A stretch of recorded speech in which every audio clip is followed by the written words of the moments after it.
বলেছেন ইন্না হাদাইনাহুস সাবিলা ইম্মা শাকিরা ওয়া ইম্মা কাফুরা।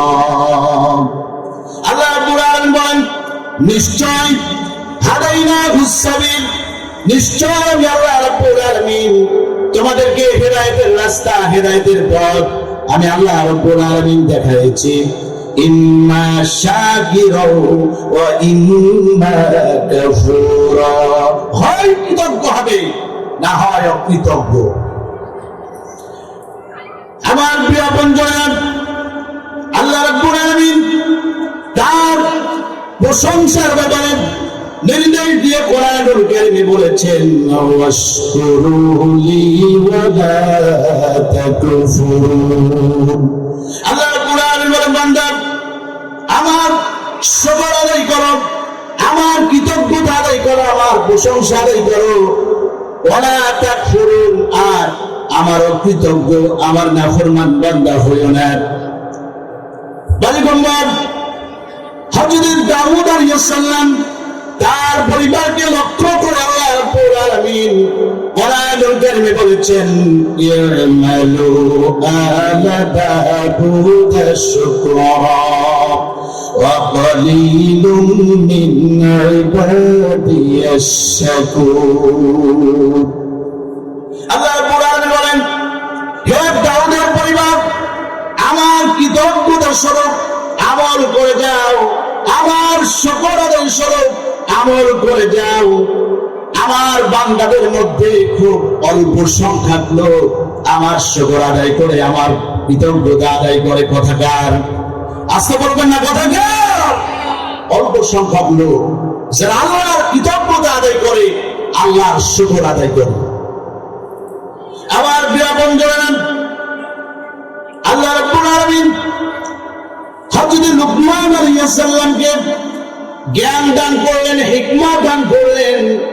এরপর তার লক্ষ্য করে বললেন ওয়ালাকাদ আতাইনা লুকমানাল হিকমাতা আনিশকুর লিল্লাহ।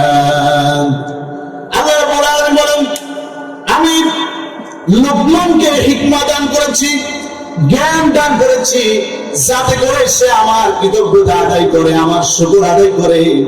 এই পৃথিবীতে যাদেরকে আল্লাহ রাব্বুল আলামিন জ্ঞান দান করেছেন, বিবেক দান করেছেন, বুদ্ধি দান করেছেন, আল্লাহ রাব্বুল আলামিন তাদেরকে লক্ষ্য করে বলেন আমার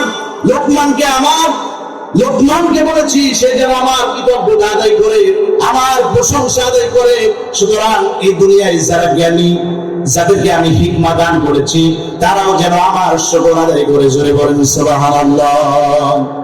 আল্লাহ রাব্বুল আলামিন যারা তার সঙ্গে নাফরমানি করবে, তার শুকর আদায় করবে না, তাদের ব্যাপারে আল্লাহ রাব্বুল আলামিন বলেন ইন তাকফুরু ফাইন্নাল্লাহা গনিয়্যুন আনকুম। আল্লাহ রাব্বুল আলামিন বলেন তোমরা যদি আমার নাফরমানি করো, আমার শুকর আদায় যদি না করো, তাহলে জেনে রাখো তিনি তো সেই মহান রব, তিনি সেই মহান সত্তা যিনি দুনিয়ায় কারো মুখাপেক্ষী নয়, তিনি কারো মুখাপেক্ষী কোনোদিন হন নাই। চলে বলেন সুবহানাল্লাহ।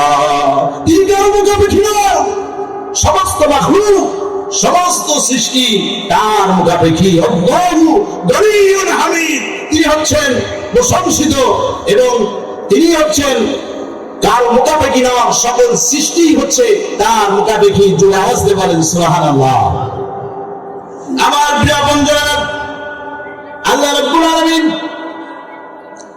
তার শুকর আদায় করবো কেন, তার প্রশংসা আদায় করবো কেন, এ ব্যাপারে বর্ণনা দিতে গিয়ে আল্লাহ রাব্বুল আলামিন বলেছেন আমি মানুষকে কিছু বিশেষ বৈশিষ্ট্য আর মর্যাদা দান করেছি যা অন্য কাউকে আমি আল্লাহ রাব্বুল আলামিন দান করি নাই। মানুষকে বিশেষ করে কেন প্রশংসা আদায় করতে বলা হয়েছে, কেন শুকর আদায় করতে বলা হয়েছে? সৃষ্টি জগতে তো শুধু মানুষ না, অসংখ্য সৃষ্টি আছে।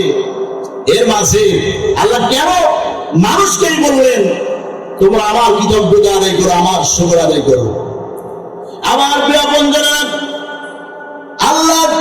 শুকর আদায় করার কারণ হলো আল্লাহ রাব্বুল আলামিন মানুষকে এমন কিছু বৈশিষ্ট্য আর মর্যাদা দান করেছেন আল্লাহ রাব্বুল আলামিন যা অন্য কাউকে দেন নাই। সুবহানাল্লাহ।